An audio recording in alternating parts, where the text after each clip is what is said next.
Hoje a gente vai entrar na segunda parte de métodos de estudo bíblico, né? Nós já falamos do método que a gente está usando, que é observação, interpretação e aplicação.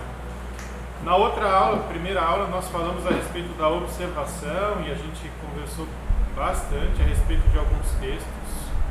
E hoje nós vamos falar ali da interpretação.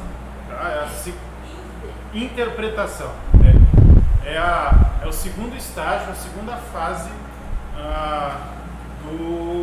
desse processo, então.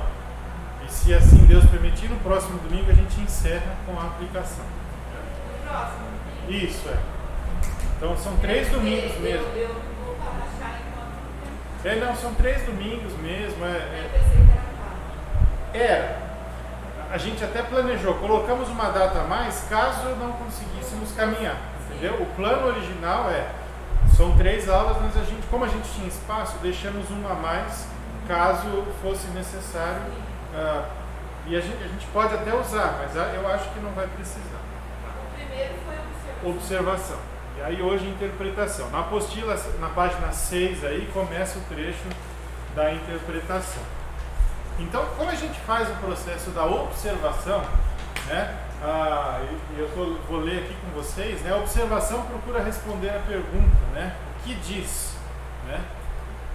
O que o texto está dizendo. Lembra a gente fazendo aquelas perguntas para o texto? O que, como, quando, quem, onde, né? Então a gente olhou Lucas 10, Jesus falando com 70 pessoas, falando a respeito da seara, dos trabalhadores, e fazendo perguntas para o texto e nos ajudando a compreender então o que estava acontecendo ali. Agora a interpretação ela faz a seguinte pergunta: o que isso significa?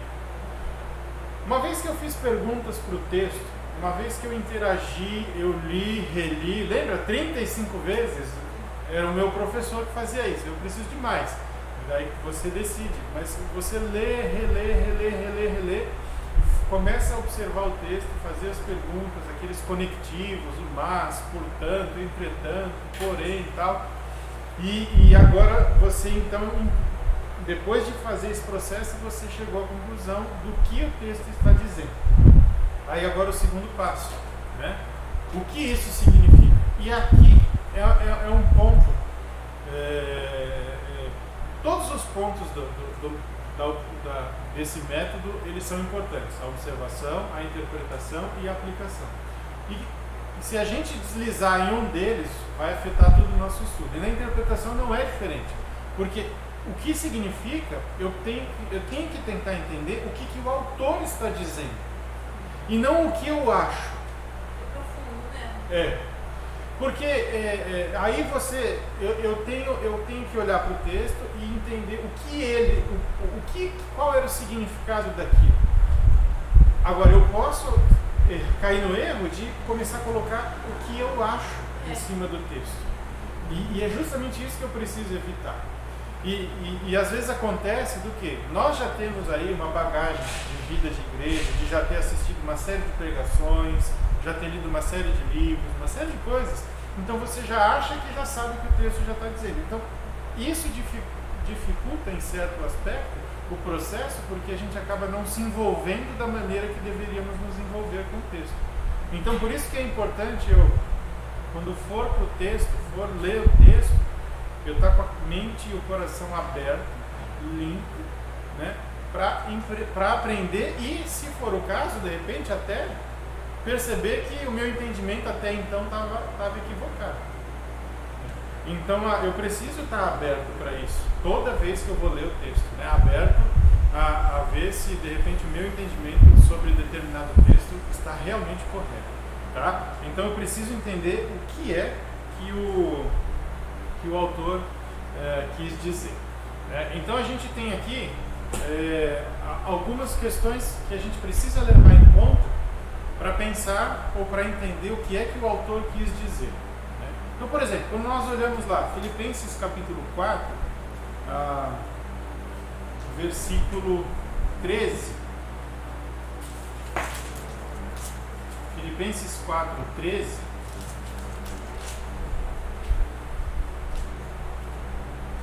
A gente até mencionou um pouco a respeito desse texto.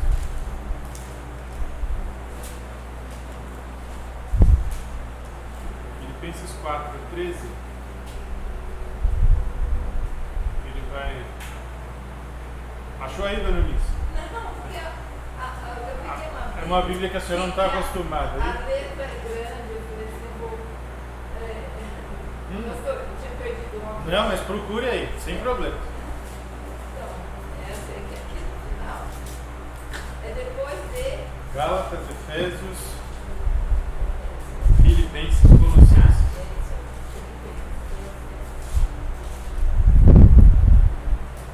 É um pouco para trás, a senhora já passou. É depois de Efésios. Cortaram, hein? Não, é o capítulo 4, versículo 13. É. Lá no final da carta. Então eu observo que a Denise que deixou antes dela ir embora para a Europa, deixou um monte de Bíblia. Eu achei essa aqui que levou. Tá certo. Mas está. O texto diz, né? Tudo posso naquele que me fortalece. Se a gente não aplicar os princípios de observação para estudar esse texto, a gente pode tirar qualquer conclusão disso. Né? Eu posso me jogar desse prédio, que vou cair, não vai acontecer nada comigo, porque afinal de contas tudo posso naquele que me fortalece. Né? E aí a gente começa nesse processo da interpretação, que antes, uma coisa que nós falamos na observação é o seguinte: você precisa ler o que vem antes e você precisa ler o que vem depois. Né? Então, quando a gente olha tudo posso naquele que me fortalece, nós precisamos ler pelo menos a partir do versículo 10. Então, eu ia esses tempos atrás, esses tempos não.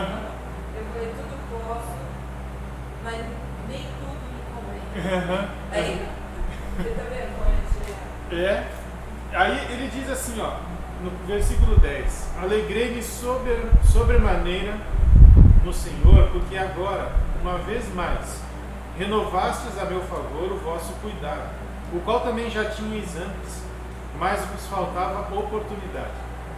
Digo isto não por causa da pobreza, porque aprendi a viver contente em toda e qualquer situação. Tanto sei estar humilhado, como também ser honrado. De tudo, em todas as circunstâncias, já tenho experiência, tanto de fartura como de fome, assim de abundância como de escassez, tudo posso naquele que me fortalece. Aí ele continua, né?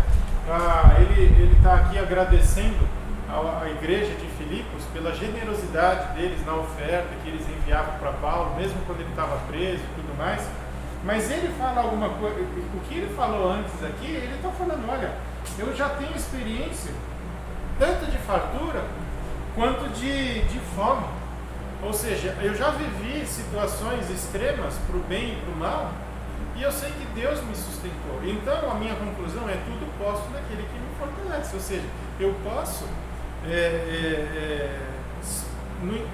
a minha força, a minha alegria, ela não vem de circunstâncias favoráveis ou desfavoráveis, porque tudo eu posso todas as coisas, mas é naquele. Em outras palavras, por causa dele que me sustenta e que cuida de mim, eu posso passar por todas essas coisas. E quando a gente olha para a nossa vida, realmente é isso. Você já teve momentos de fartura, passou por períodos de escassez, depois a coisa muitas vezes oscila um pouco. Né? E você vê que Deus te sustenta em ambas as situações. Quando você está vivendo um momento de fartura, Deus continua te sustentando. Não é a fartura que te sustenta, mas é Deus. E quando você está em período de crise, de limitações aí... Exatamente. Então a gente tem que olhar esse contexto para conseguir entender o que é que o autor quer dizer. Né? Então, olhando para o que veio antes, a gente consegue perceber o que Paulo está querendo dizer aqui. Assim, aí a gente consegue fazer uma boa interpretação do tudo posso naquele que me fortalece. Tá? Vamos lá. Outra coisa que a gente precisa ver aí, a literalidade. Tá? Mateus 12:40. Vamos ler aí Mateus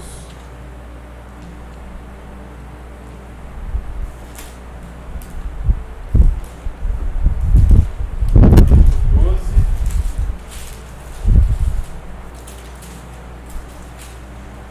versículo 40.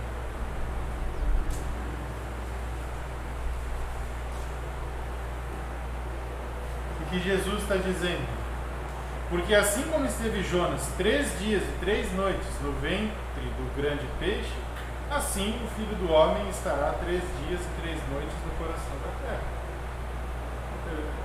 Ele está falando que Jonas esteve lá no ventre do grande peixe. Ele não está fazendo uma parábola aqui, ele está contando um fato histórico. Jonas esteve 3 dias e 3 noites no ventre do grande peixe. Então nós precisamos entender que é realmente isso que ele está falando. Ele está usando essa referência para ilustrar uma outra coisa, falando a respeito do que vai acontecer com ele.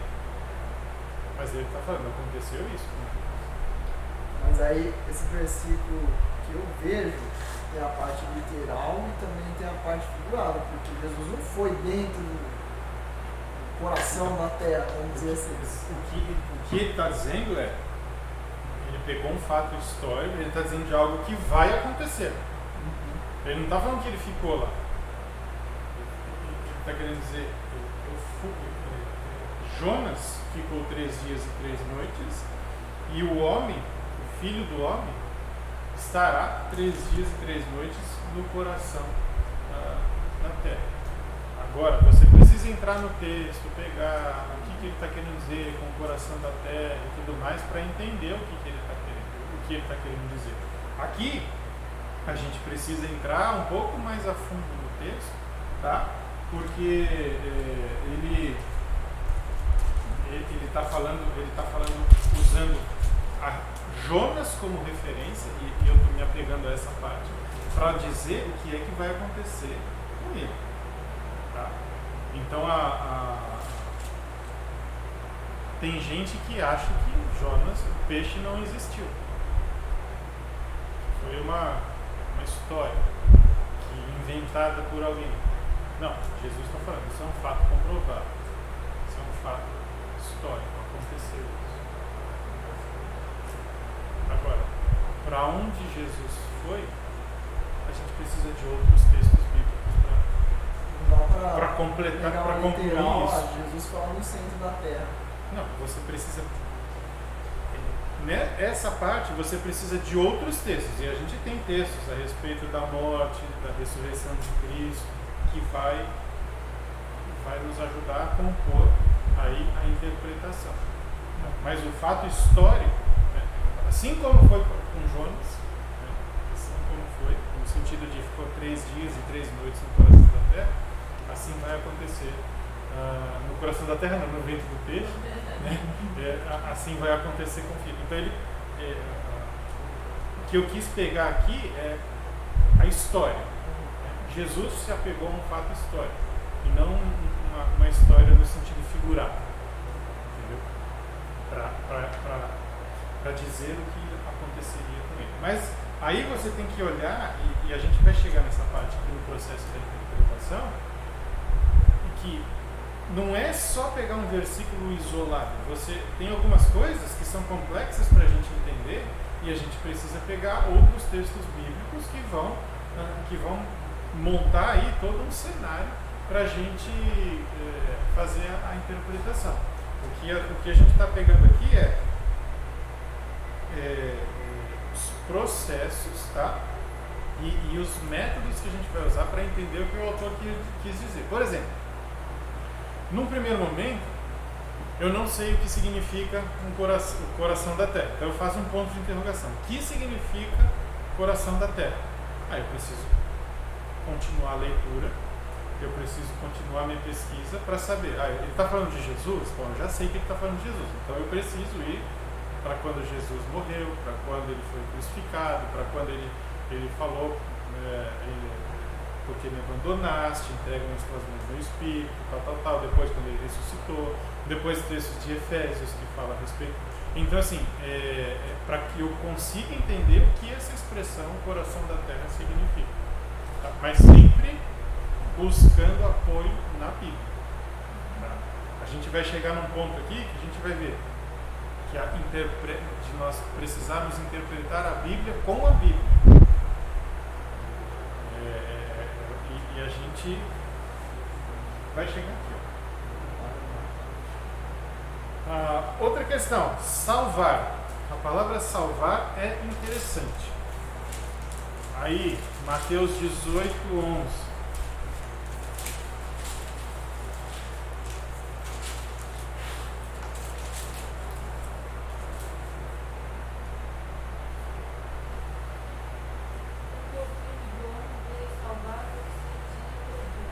O Filho do Homem veio para salvar o que estava perdido. E agora, 20. Mas é isso aí. É isso aí mesmo. E aí, o 27:42 de Mateus.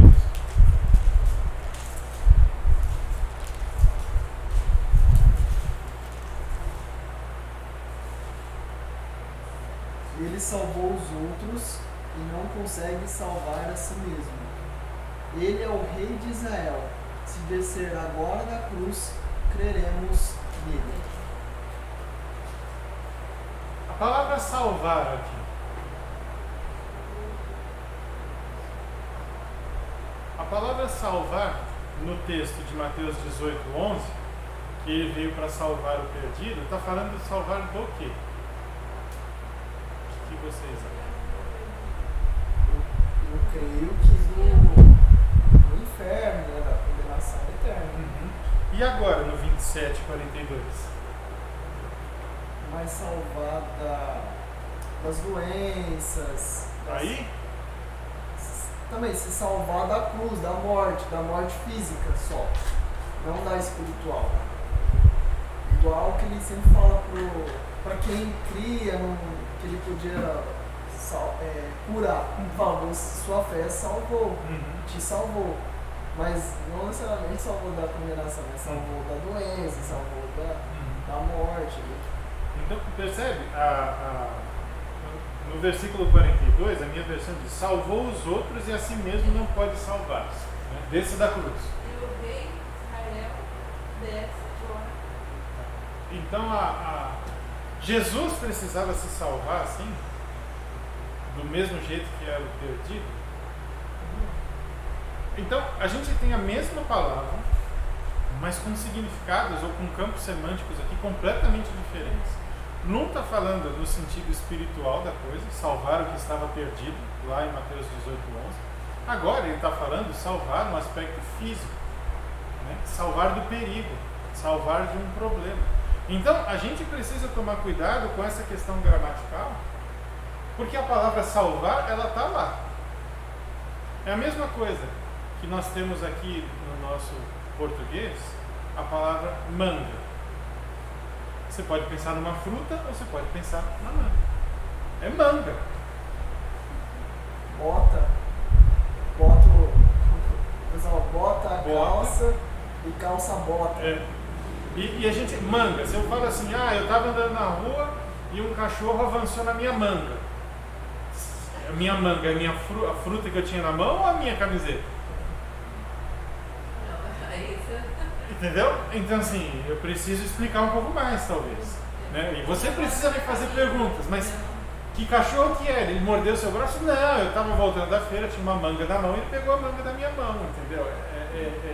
São essas coisas que a gente precisa olhar. Você está rindo, olha, mas são essas coisas que a gente precisa olhar no texto, porque às vezes a gente pega a palavra salvar e acha que tudo é salvação espiritual, ou então tudo é salvar do perigo, dos problemas e tudo mais, né? Salvar de uma questão física, né?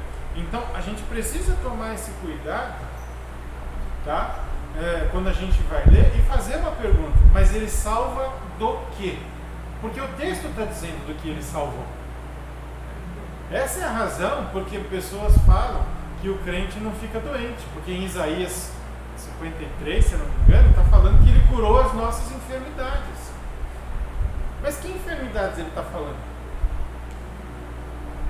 Percebe? A gente precisa é só pegar o texto e fazer as perguntas certas, olhar com calma, com tempo, que a gente vai evitar uma série de equívocos. E aqui, ninguém faz isso aqui. Eu estou falando, mas é mais para a gente pensar um pouco, né? Para a gente pensar como é possível e como vai ser gostoso cada vez mais estudar a Bíblia por ela mesma, né? E olhando o texto, né? E entendendo, tirando as conclusões que o autor quis dar. Eu falo para vocês que tem muita coisa aqui que você não precisa de comentários e tudo mais, muita coisa, né? É só dedicar tempo. A gente precisa dedicar tempo e atenção, concentração na palavra de Deus. Muitas vezes a gente quer pegar a história do meio, e quando a gente pega a história do meio, a gente se perde, né? Se você quer, por exemplo, você vai ler Filipenses, que a gente estava olhando agora, você tem que começar do capítulo 1, não do capítulo 3, para que você entenda o que estava acontecendo. Você vai entender os assuntos que Paulo vai abordando, né? E então você vai conseguir compreender o todo da casa. Talvez você não saiba tudo, porque tem algumas coisas de contexto, mas isso aí você vai pegar os seus outros materiais e estudar. Mas não jogue tudo na conta de material externo à Bíblia, entendeu? Livros e comentários e tudo mais. É preciso refletir e pensar um pouco. O gênero literário, isso é importante. Vamos lá para agora sair um pouco do Novo Testamento.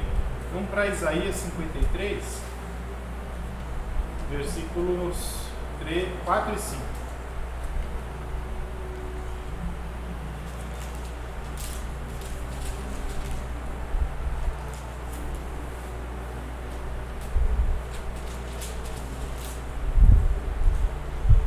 Sem querer eu mencionei o texto que ia usar agora.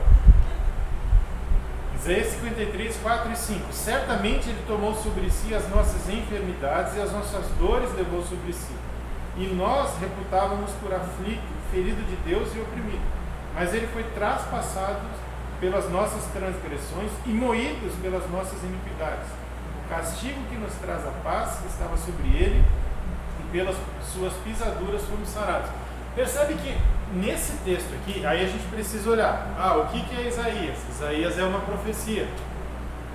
Então ele está falando de algo, ele usa o passado, mas ele está falando de um evento futuro, porque ele fala, ele foi traspassado, ele foi moído. Ele está falando no tempo verbal, está no passado, mas ele está falando de um evento futuro, tá? E então ele tomou sobre si as nossas enfermidades. A gente precisa entender o que são essas enfermidades.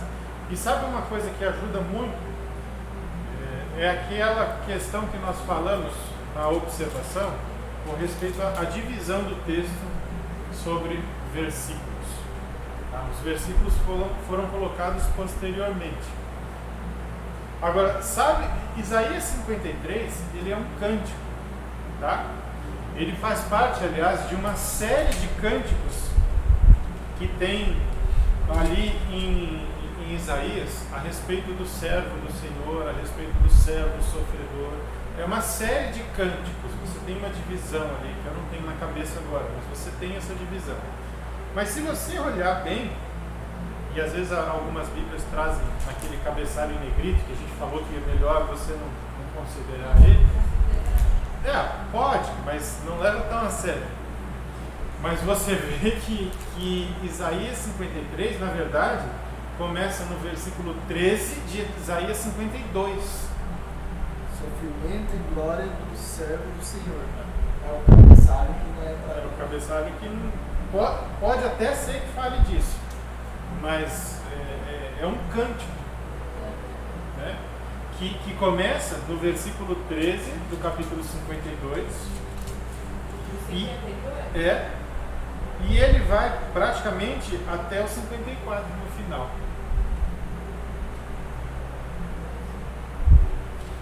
E se a gente só começar no versículo 1, essa pergunta, né? Quem creu na nossa pregação?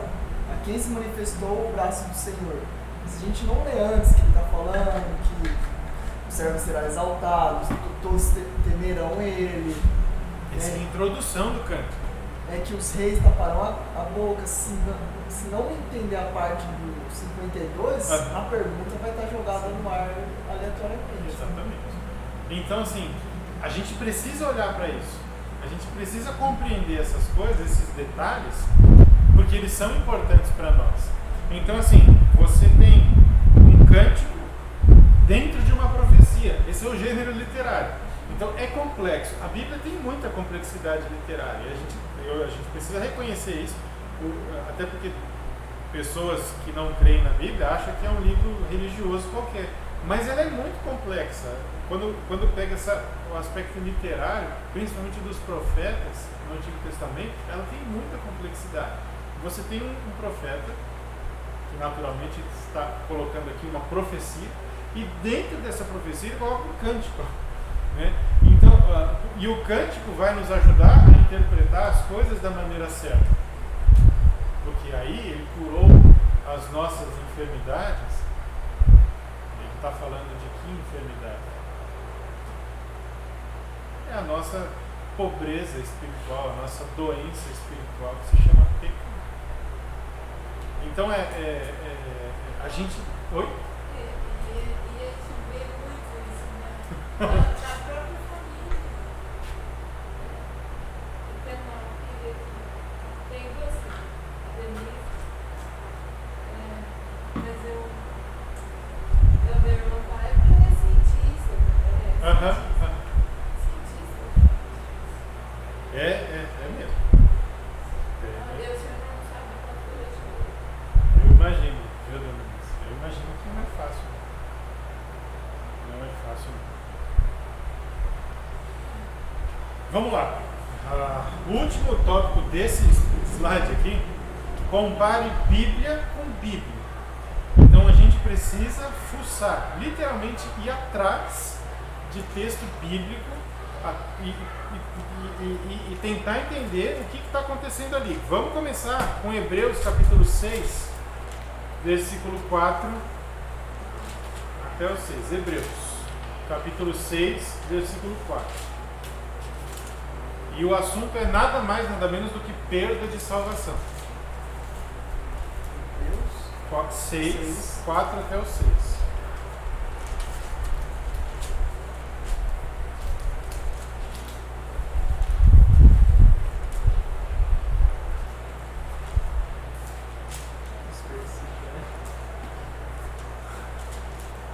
Faz a briga.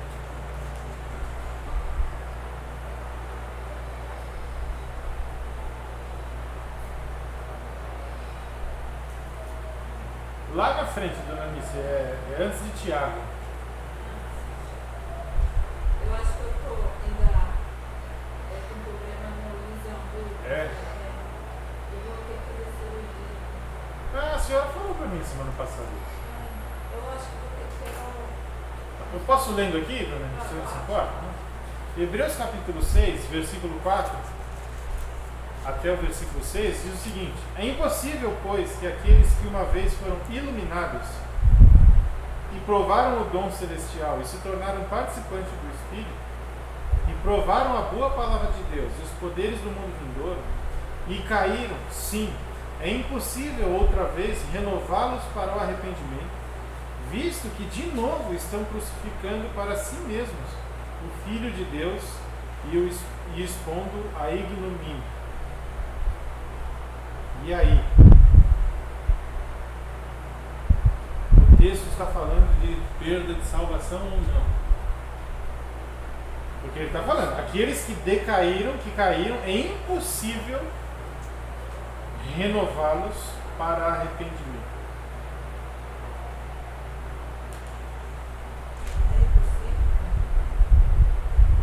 É o que o texto está dizendo.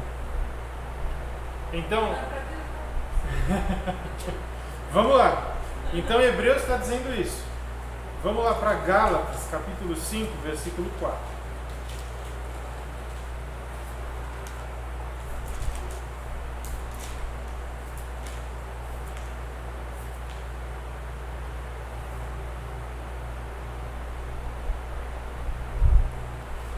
Gálatas 5:4.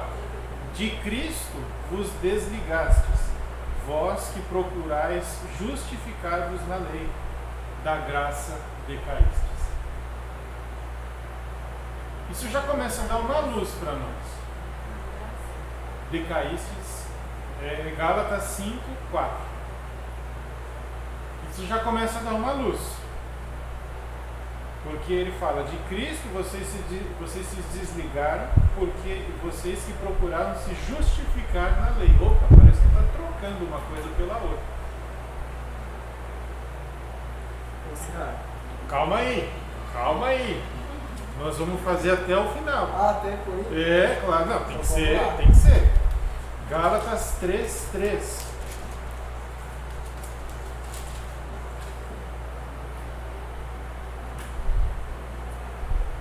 Sois assim insensatos, que tendo começado no Espírito, estejais agora vos aperfeiçoando na carne? O que Paulo está falando para esses caras? Vocês começaram bem no Espírito, agora vocês estão se aperfeiçoando na carne. Esses caras são salvos ou não? João capítulo 10. Versículo 27.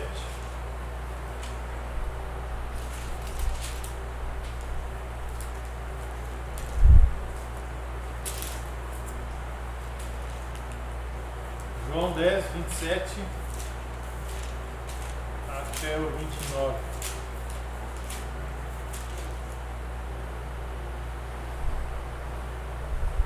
Diz o seguinte, João 10, 27. As minhas ovelhas ouvem a minha voz, e eu as conheço, e elas me seguem. Eu lhes dou a vida eterna, jamais perecerão, e ninguém as arrebatará da minha mão. Aquilo que meu Pai me deu é maior do que tudo, e da mão do meu Pai ninguém poderá arrebatar. Calma, a gente vai chegar lá. Jesus está dizendo, aquilo que meu Pai me deu é maior do que tudo, e ninguém pode arrebatar.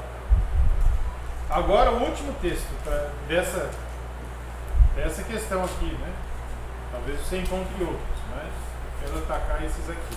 1 Coríntios capítulo 5, versículo 1.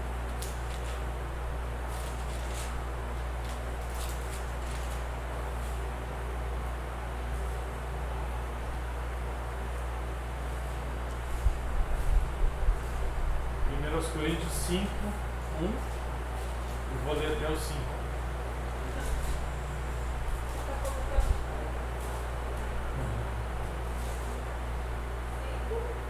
Do 1 até o 5, tá? Eu vou ler. Geralmente se ouve que há entre vós imoralidade, e imoralidade tal como nem mesmo entre os gentios. Isto é, haver quem se atreva a possuir a mulher de seu próprio pai. E contudo andais vós ensoberbecidos, e não chegastes a lamentar para que fosse tirado do vosso meio quem tamanho ultraje praticou? Eu, na verdade, ainda que ausente em pessoa, mas presente em espírito, já sentenciei como se estivesse presente, que o autor de tal infâmia seja, em nome do Senhor Jesus, reunidos vós e o meu espírito com o poder de Jesus nosso Senhor, entregue a Satanás para a destruição da carne, a fim de que o espírito seja salvo no dia do Senhor Jesus.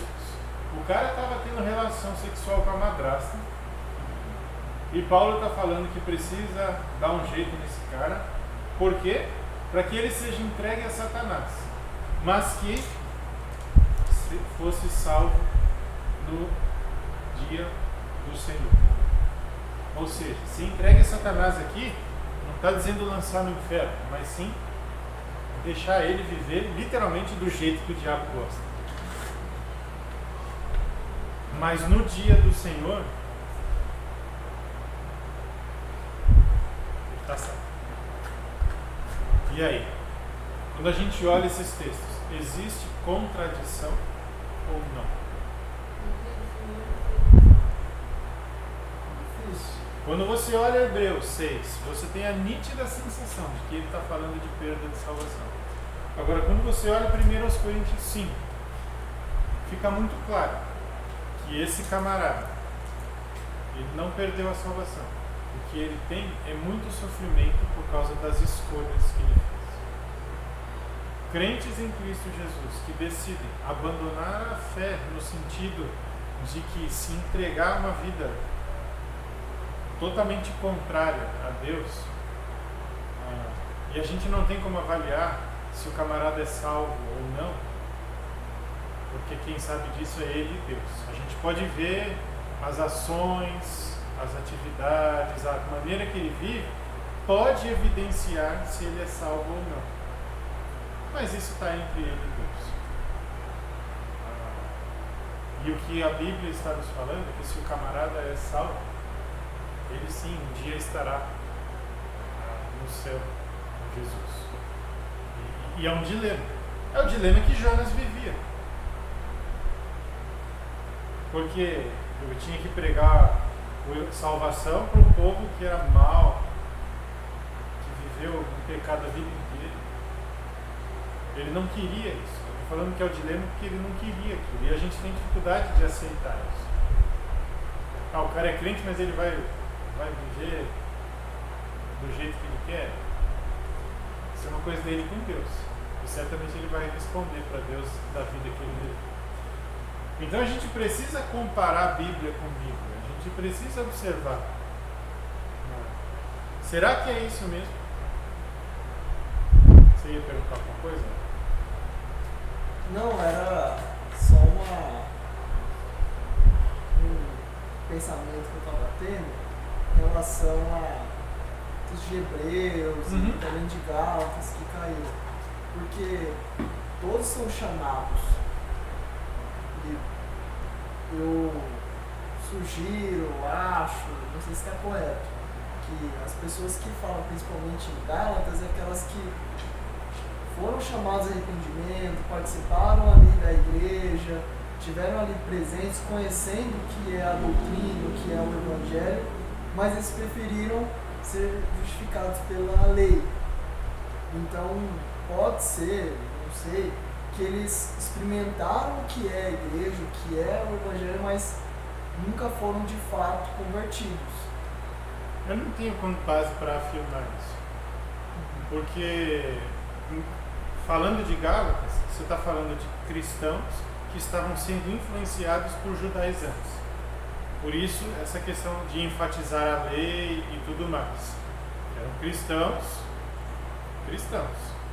buscando agora a salvação em obras da lei, sendo influenciados por judaizantes.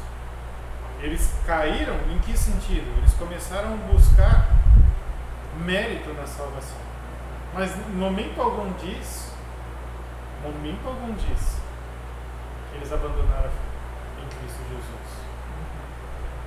Então assim, eu tenho dificuldade com essa questão que você apresentou. O cara nunca foi salvo. Eu não sei, isso é ele com Deus. Seria o legalista de hoje? Sim, é o legalista. Pode ser salvo, mas ele tenta... É o legalista, exatamente isso, é o legalista. Ele se apoia no conhecimento dele, ele se apoia na conta bancária dele, ele se apoia em alguma pessoa, ele se apoia no sistema de governo, ele se apoia nisso. E ele exige de outros algumas coisas que não são essenciais ao Evangelho. Então a gente vai ter sempre a tendência de sistematizar as coisas. Eu vou mais devagar. Dizer que todo mundo tem um chamado e responde. Vamos com calma. Mas, enfim, eu sei, os sistemas teológicos estão aí justamente para a gente interagir com eles. Da sustentação bíblica para eles é outra coisa. O sistema está aí. Então, são questões que a gente precisa...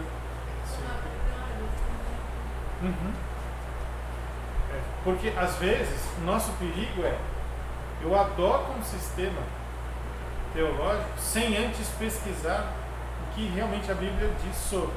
Porque o sistema ele dá uma resumida, ele traz uma frase legal, uma ideia bacana, mas não necessariamente. Às vezes tem gente que diz que adota determinado sistema, mas ele pratica outra coisa. Porque ele não consegue entender que a crença dele é diferente do que aquele sistema propõe. Seria a pessoa que crê que o homem tem livre-arbítrio, mas ora para Deus tocar no coração da pessoa? Seria isso? Tem a ver com isso. Vou um pouco mais simples. É o cara que não crê no arrebatamento, mas canta Autor da Minha Fé. Não conhece? Autor da Minha Fé fala... eu queria tanto ver quando o dia chegar da gente se encontrar nos ares. Ele está falando do quê? Mas tem cara que não tem arrebatamento e canta muito. É isso. Entendeu? Ele crê num sistema, mas ele pratica outra coisa. Por quê? Muito provavelmente é porque ele não assimilou bem as implicações desse sistema. Nossa, tem muito isso aí. É difícil. É difícil ser coerente, não é fácil, porque a gente começa a comprar as ideias que estão por aí sem avaliar. E aí o preço é altíssimo, o preço é incoerência. Tive um professor que falava assim, olha, você quer sustentar o amilenismo, você quer sustentar, seja coerente. Seja coerente com isso. O que você vai escolher, se a igreja vai ser arrebatada antes, durante e depois, se não vai ser arrebatada, sustente biblicamente. E seja coerente com a sua prática.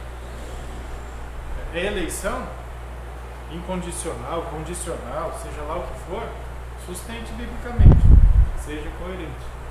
Né?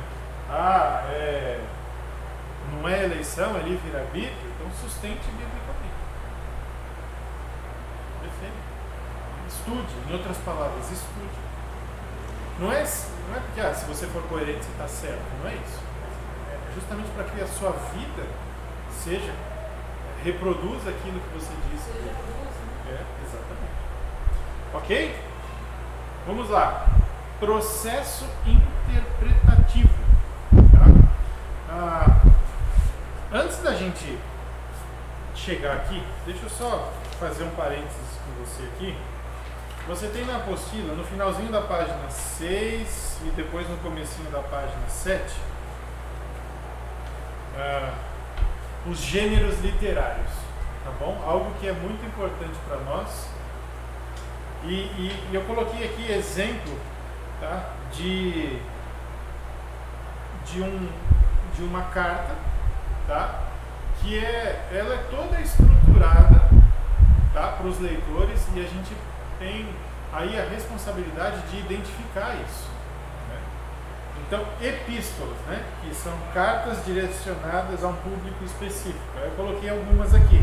Gálatas, Romanos, Coríntios, Efésios, Timóteo, Tito, enfim, as cartas que são direcionadas a um público específico. Aí você tem aqui em 1 Coríntios, que eu peguei como exemplo. Capítulo 1, versículo 1. É o remetente. Paulo. Aí ele dá o destinatário, a igreja de Deus em Corinto. Então você tem o remetente e você tem o destinatário. Então você já sabe. Tudo que você for ler em 1 Coríntios, você já sabe que você tem o Paulo escrevendo para a igreja de Corinto. Aí ele faz uma saudação, graça e paz, né? Como a gente escreve um e-mail, bom dia, boa tarde, tal, não sei o quê, né? E aí ele ainda faz uma oração, né? Um desejo ou ações de graça. Sempre dou graças a Deus a vosso respeito, tal. Ele faz isso em Coríntios, ele faz isso em Filipenses, ele faz isso em Colossenses, ele faz isso em Tessalonicenses. Ele começa a carta se identificando o destinatário, e ele faz uma saudação e ele escreve uma oração. Você tem lá capítulo 1 de Filipenses, do 9 até o 12, e depois de Colossenses, do capítulo 9 até o 12 também, mais ou menos, você tem a oração que ele faz pela igreja, que é de crescimento e tudo mais. Aí você tem o corpo da carta, né, que começa basicamente aí no versículo 5, de 1 Coríntios e vai até o capítulo 16, versículo 22. Porque no 23 você tem uma saudação final e a despedida. Então, quando a gente olha a carta, ela tem essa estrutura e cabe a nós, né, lermos essa carta e identificarmos quem está escrevendo, para quem que ele está escrevendo. Por exemplo, quando ele escreve para Tito, ele fala: Tito, eu te deixei em Creta para que você colocasse em ordem aquilo que está errado. Também. Mas o que ele coloca aqui para Tito é: eu te deixei em Creta, na ilha de Creta, você já sabe onde Tito está. E ele fala para colocar em ordem as coisas aí, porque tem gente assim, tal. Então ele já fala até o porquê que ele está escrevendo para Tito. Então isso nos ajuda a fazer a leitura da carta. Porque isso vai estar intrínseco ali em todas as outras sentenças da carta. Paulo está escrevendo para Tito para colocar as coisas em ordem. Então tudo que ele vai escrever tem esse propósito: colocar as coisas em ordem, né? Então é assim que a gente vai conseguir assimilar melhor a interpretação. É leitura, é anotação, é rabisco que você vai fazer. Precisa disso, né? Você tem narrativas, né? Narrativas que narram, recontam eventos, né? Em narrativas você tem os evangelhos, por exemplo, e você tem o Antigo Testamento, Reis, Samuel, Crônicas, Gênesis, enfim, você tem uma série de narrativas no Antigo Testamento. E aí você começa a perceber essa riqueza literária que existe na palavra de Deus. Porque você consegue pegar Reis, Crônicas, principalmente Reis e Crônicas, e fazer cruzamentos com os profetas. No reinado de Ezequias, no ano tal, não sei o que, veio a palavra do Senhor ao profeta tal. Opa, o profeta tal conviveu com o rei Ezequias no ano tal. Então eu tenho informações para montar o cenário. Eu só preciso me esforçar para isso. E é justamente aí que a gente falha. Dá preguiça, tem que ler e tal. Então assim, a gente precisa se lembrar dessas coisas, né? E na página 7 da apostila, logo na primeira sentença aí, eu vou ler com vocês. Na história bíblica, Deus é o protagonista. Satanás, ou a pessoa má, ou os poderes maus, são os antagonistas. E o povo de Deus é o coadjuvante.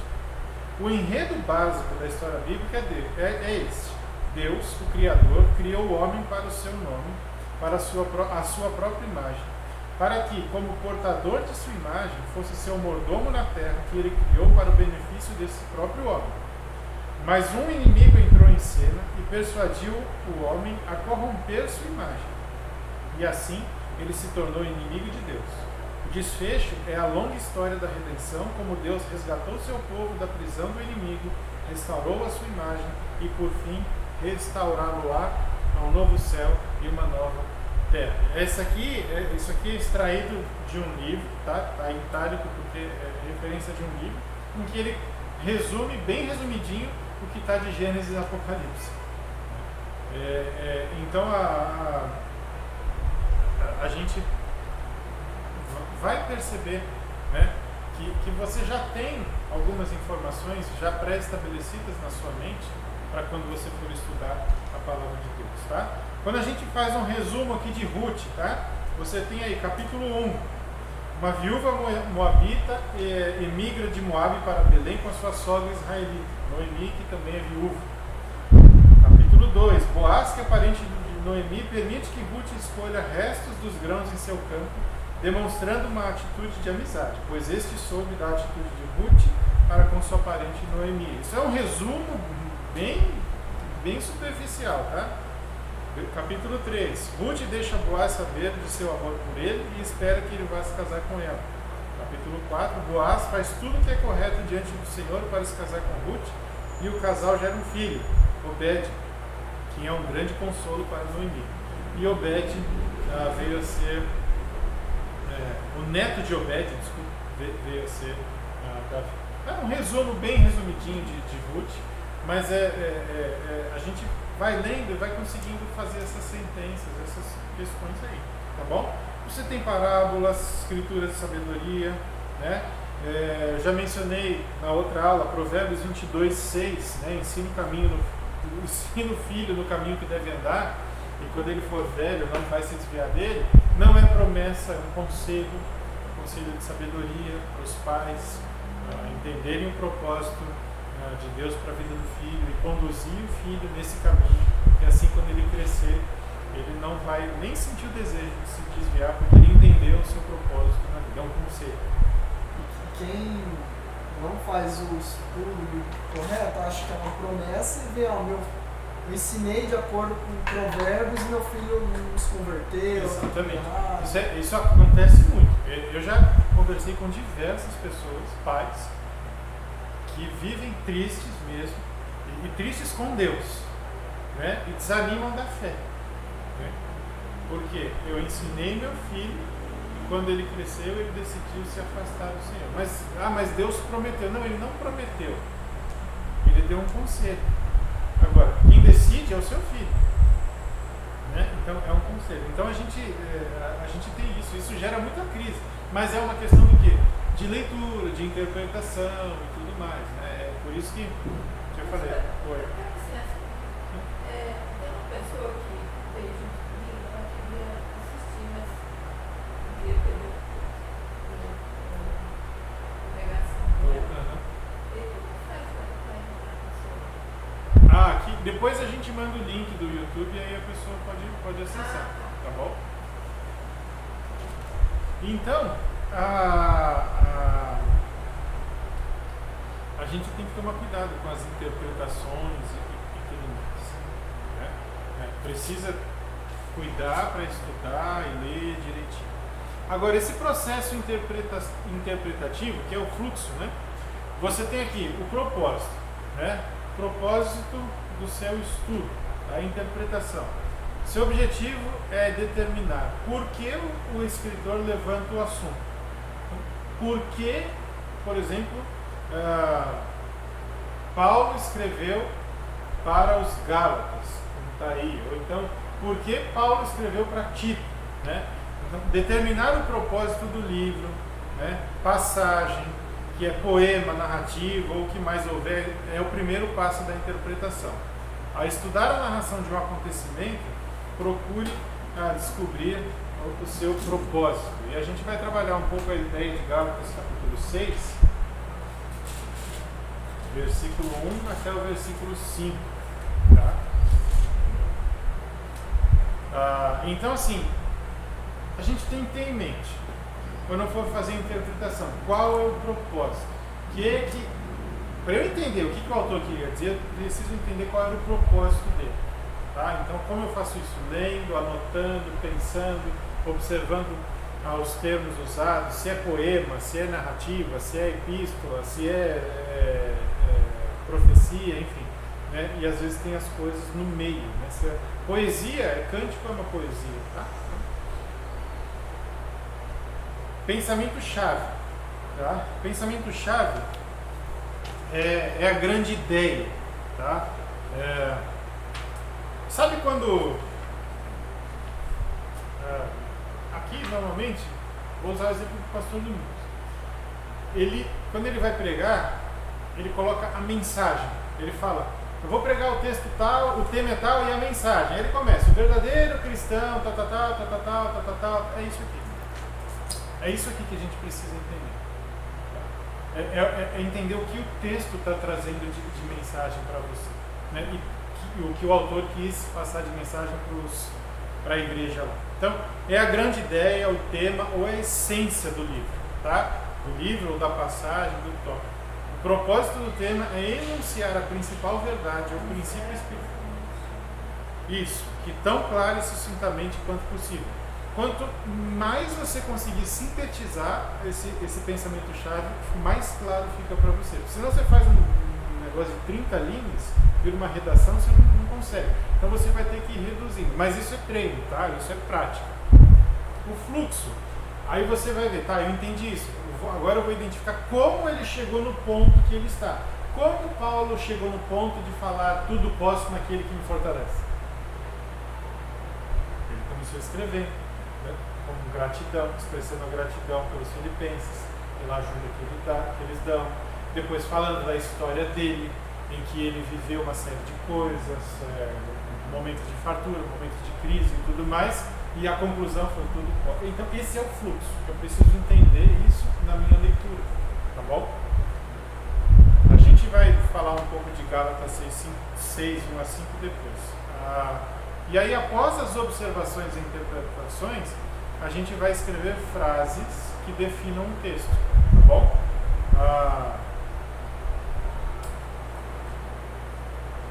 Olha só, as frases precisam fazer sentido com a linha de raciocínio. As frases precisam fazer sentido para o leitor e não para mim.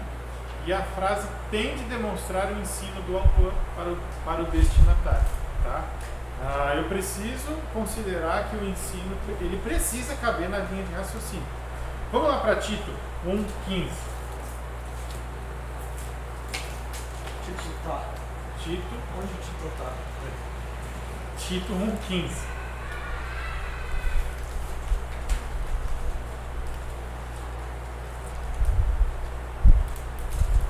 O que diz aí Tito 1,15? Tudo é puro para os puros, mas para os corrompidos e incrédulos nada é puro. Pelo contrário, tontamente, com a consciência deles estão contaminadas. Olha só, tudo é puro para os puros, todavia para os impuros e descrentes nada é puro, porque tanto a mente como a consciência estão corrompidos. Eu trouxe aqui duas sugestões, e eu já estou falando qual está certo e qual está errado.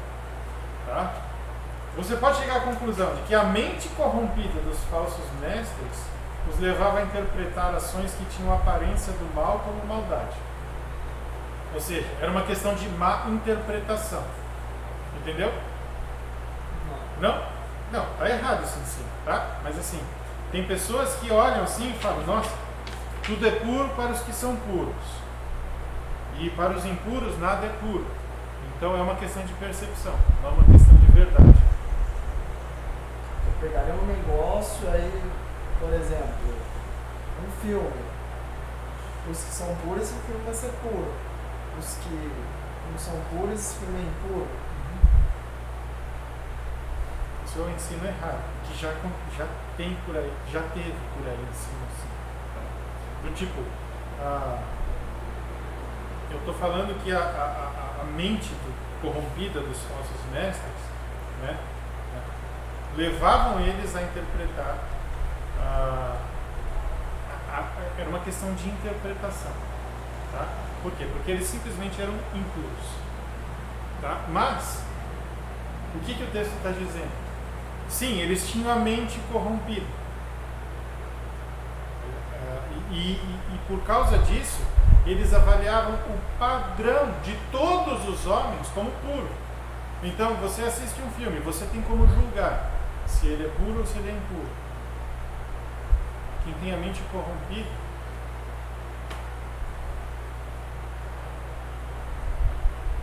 entendeu? Não? Todas as coisas são puras para os puros. Todavia, para os impuros e descrentes, nada é puro. Porque tanto a mente como a consciência deles estão corrompidas. Tem gente que crê que pode qualquer coisa. Tem gente que crê que não pode nada. Então, você avalia o padrão dos outros, tá? Como pode todas as coisas. Em outras palavras, meu corpo, minhas regras. Era o que estava acontecendo em Creta, quando Paulo deixou Tito. Eu sou a minha régua de medida. Então eu avalio o que é puro e o que não é. Então tudo pode. Esse puro que ele está falando, as pessoas que se acham puras. Está falando que assim, porque o meu critério, meu padrão é baixo, a pessoa pode fazer o que ela quiser, que eu não tenho. Traz para os dias de hoje, eu não tenho como julgar se o que você está fazendo é certo ou errado, porque todo mundo é livre para fazer o que quiser, para fazer as escolhas que quiser. Né? É disso que ele está falando. A mente corrompida conduz as pessoas a pensarem dessa forma. E aí aquela pessoa que jogar bola do diabo, então aí assistir futebol é errado. Muito. Ok? Você tem aqui Efésios capítulo 6, de 1 a 13. Tá? Deixa eu pegar aqui Efésios 6, de 1 a 13.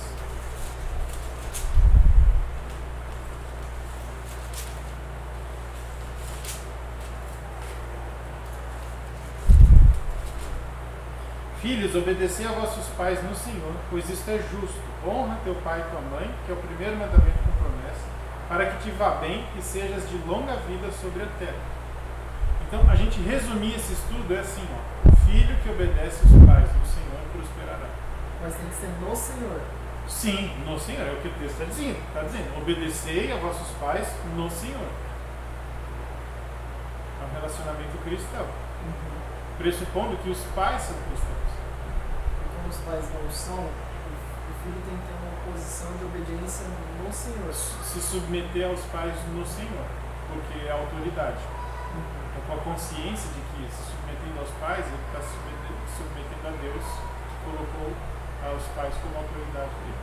Agora, se os pais começam a pedir coisas do filho, que desagradam a Deus, aí seja pai cristão ou não, aí ele precisa discutir isso. Tem como. Porque no Senhor é obedecendo também. De acordo com os padrões. De acordo com os padrões de Deus. Eu não tenho problema em obedecer meu pai e minha mãe se o que eles estão falando está de acordo com a Bíblia. Eu não posso ter problema com isso. Porque a Bíblia me ensina aquilo e meus pais estão reproduzindo aquilo. Então eles são autoridade sobre mim. Agora, se meu pai fala, vai lá e rouba um banco, entendeu? É diferente. Vamos lá, Gálatas capítulo 6, os versículos 1 até o 5. Gálatas 6:1. Irmãos, se alguém for surpreendido em alguma falta, vós que sois espirituais, corrige-o com espírito de brandura e guarda-te para que não sejas também tentado. Levai as cargas uns dos outros e assim cumprireis a lei de Cristo. Porque se alguém julga ser alguma coisa, não sendo nada em si mesmo, se engana. Mas prove cada um o seu labor, e então terá motivo de gloriar-se unicamente em si e não em outro. Porque cada um levará o seu próprio fardo. Então, resumindo, bem resumidinho, e você tem liberdade para discordar disso, o amor a Cristo envolve responsabilidades coletivas e pessoais. É a chave, a palavra-chave. Sim, exatamente. É a ideia central. Se um dia eu for pegar esse texto em algum lugar, talvez eu coloque isso aqui como uma mensagem, entendeu? Ó, o amor a Cristo envolve responsabilidades coletivas e pessoais. Qual o desdobramento disso? O texto. Eu tirei isso do texto. Ó, se você vê um irmão, você vai até ele, mas sabendo que você pode pecar. Levem a carga uns dos outros, mas cada um leve o seu próprio fardo. Responsabilidade coletiva e pessoal. Nós temos a responsabilidade um com o outro e nós temos a responsabilidade individual. Isso como? O amor a Cristo. Ok?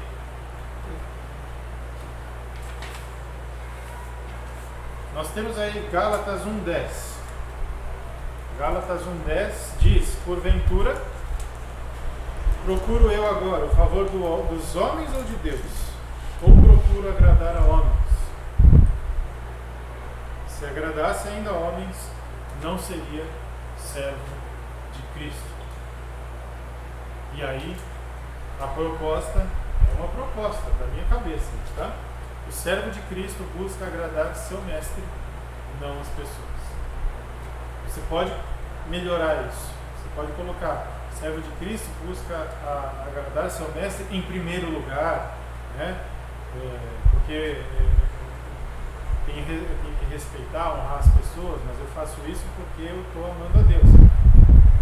Enfim, isso nós temos a liberdade de mexer, porque é uma coisa que é fruto do seu estudo, né? Você fez o processo da observação, você fez as perguntas para o texto, você anotou, aí você leu, interpretou e você chegou nessa conclusão. O próximo passo a gente vai ver domingo que vem, que é a aplicação. Que aí sim é quando todo esse estudo ganha vida ou gera vida em nós. Porque o que eu faço com isso?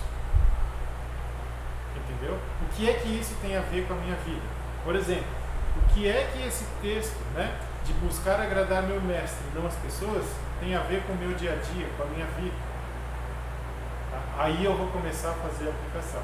Então, no próximo domingo, se assim Deus nos permitir, nós falaremos aí sobre o último passo do nosso método de estudo bíblico, que é a aplicação. E não vou dizer que é mais ou menos importante do que outros, mas é tão importante quanto. Certo? Deixa eu parar aqui.